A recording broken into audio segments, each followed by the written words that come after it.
A wace shekara ka fara fitowa a cikin fim? Shekara 16 zuwa 17. A wani fim ka fara fitowa? Ibro dan gida gaskiya shine aka fara dora min kyamara. Muka je Wudil muka yi fim din nan. Kai ne ka ja ragamar fim din? Kamar yana jar gaba ɗaya ina shekara nawa. Kawai mu dai an sa mun fito yan kidaya na gaskiya, Ibro shi kuma dan kidaya ne na wasa. Oke. Ina dan yaro. Fina-finai nawa kai? 6. Waƙoƙi fa? Ba za su fi 15 ba. Da wa ka fi so a haɗa ka?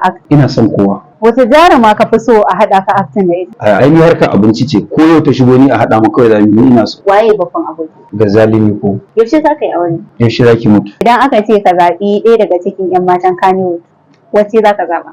Kan mata ne. Ka aure ta?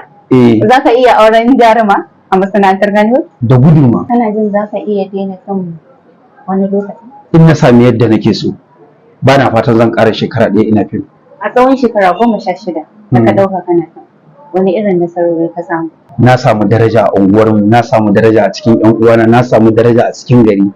In na wuce, na je gun da ban taɓa tunanin za a kula ni ba. Na je wajen manyan mutanen da nake tunanin Allah ya musu daraja da ta fitawa, sun mutunta ni, sun girmama ni. A cikin fina-finan da kai, wani fim ka fi so?